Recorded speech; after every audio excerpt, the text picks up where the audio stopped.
A trade can look good and still not be worth taking, and that's where a lot of traders get into trouble. They see a chart moving, they see premium available, they recognize a strategy, and then they jump in. But a trade idea is not the same as a valid entry. So today, I'm going to show you how to define a valid entry with rules so that you can stop entering based on feelings and start creating a plan you can actually test, optimize, and eventually automate. Hey, I'm Eric with Option Alpha, and this is Options in Plain English. We're talking about entries today. A valid entry means the trade matches the conditions you decided on before the trade starts. Not after the stock moves, not after you see the premium, and not after you feel like you're missing out, but before. A valid entry is not, I like this setup. A valid entry is, this trade matches my rules, and that's the difference. Those rules usually come from 4 areas: market conditions, strategy alignment, probability and reward, and position size. Market conditions answer, what kind of environment am I trading in? Is this stock trending upward, downward, moving sideways? What's the volatility like? Is there an earnings event coming up? Is the market calm or is it moving aggressive? Strategy alignment answers, does this strategy actually match what I think the stock will do?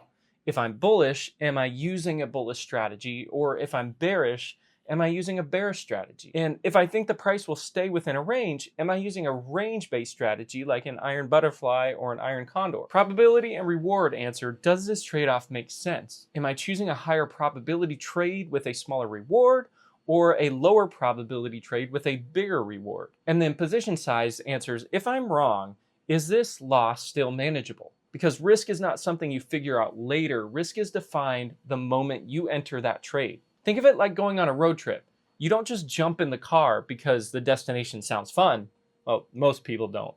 You typically check the route, the weather, gas, how long it's going to take, and you make sure that the car is actually ready. Now, that doesn't guarantee a perfect trip, but it keeps you from making obvious mistakes before you even leave. And trading is the same exact way. A valid entry is like your pre-trip checklist. It doesn't guarantee the trade wins, but it makes sure that you are taking the trade for the right reasons. Now, the trap is entering first and justifying it later. You see a trade, you like the chart, you like the premium, you don't want to miss it, so you enter. Then after you're already in, that's when you start asking, wait, was this actually a good setup? And that's backwards. Here's what you should have asked before entering. Does this trade match my rules? Does the market environment fit? Does the strategy fit my assumption? Does the probability and reward make sense? And does this risk fit with my account? Now, let's look at this another way using SPX. All right, we're going to do short put spread on July 1st, which as of this recording is a 0 DTE. And we're going to go ahead and select the 74.75 short and the 74.70 put. And if you look at the delta, we're at negative 44 and 39. And the probability of profit is 80%. Our max profit is 78%. So if I'm selling a put spread, I'm saying SPX will stay above this level. So my entry is not just, I like SPX. My valid entry is SPX is in an environment where selling premium makes sense for me. The strike gives me enough room. The credit is worth the risk in my mind, and probability matches my plan that I've set. And that max loss also fits the account and fits what my plan says. That is a much cleaner way of thinking. Now, watch what happens when you compare strikes. If I choose the strike closer to the current price, I usually collect more premium. And that means more potential profit, but it also means lower probability because price does not have to move very far to challenge that trade. And with SPX, that can be very hard because it can swing anywhere from $50 to $100, $150 in one day. So you have to be really careful. Now, if I choose to strike farther away, I'm usually collecting less premium, and that means a smaller potential profit, but I have a higher probability of profit because the price has more room before it reaches my strike. So we look at both of those scenarios, same strategy, same expiration, but different entries, different trade-offs. And this is why entries matter so much. You are not choosing a strike, you're choosing your probability profile. You are choosing your reward, your risk, and how much room the trade has to work. So then you add position sizing. This is where a lot of traders can get hurt.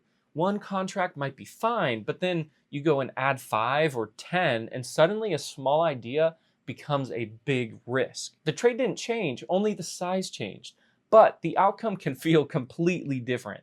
So a valid entry also asks, how many contracts can I trade while keeping my risk reasonable? Because the strategy may be valid, the strike may be valid, and even the probability may be valid, but if the size is too big, that trade is still not valid for your account, and that's super important. A valid trade is not just about the setup, it's about the setup and the size. Now notice how this connects to automation. A feeling can't be automated, and I like this setup can't be automated, but rules can be. Only enter if implied volatility is above this level, or only enter if delta is between 20 and 30, or only enter if DTE is between 30 and 45 days, or if max risk is under 500. Those are rules, and once you have rules, you can test them. And then once you test them, you optimize them, and once they are clear enough, then you can automate them. And that's the trade with a plan framework. Create a plan, test and optimize, and automate the plan. But it starts here with valid entry. All right, so quick recap. A valid entry is not a feeling, it's a set of conditions. Those conditions should include market environment, strategy alignment, probability and reward, and position sizing. And the trade should match your plan before you enter, not after. All right, here's your assignment. Pick one strategy you want to trade, and then write down 4 conditions that must be true before you enter for yourself and your own plan. For example, you can say, I only enter this trade when volatility is blank, or I only enter this trade when the probability is blank. And if you want, you can download a free list of questions that you can answer for yourself to help guide you in creating a valid entry plan. Link in the description below. In the next lesson, we'll talk about timing your entry without guessing, because you don't need perfect timing, you need consistent timing. And if you want a full structured track, the intermediate course is available completely free at optionalpha.com. Subscribe for more options in plain English as we continue to take the guesswork out of options trading. I'll see you in the next video.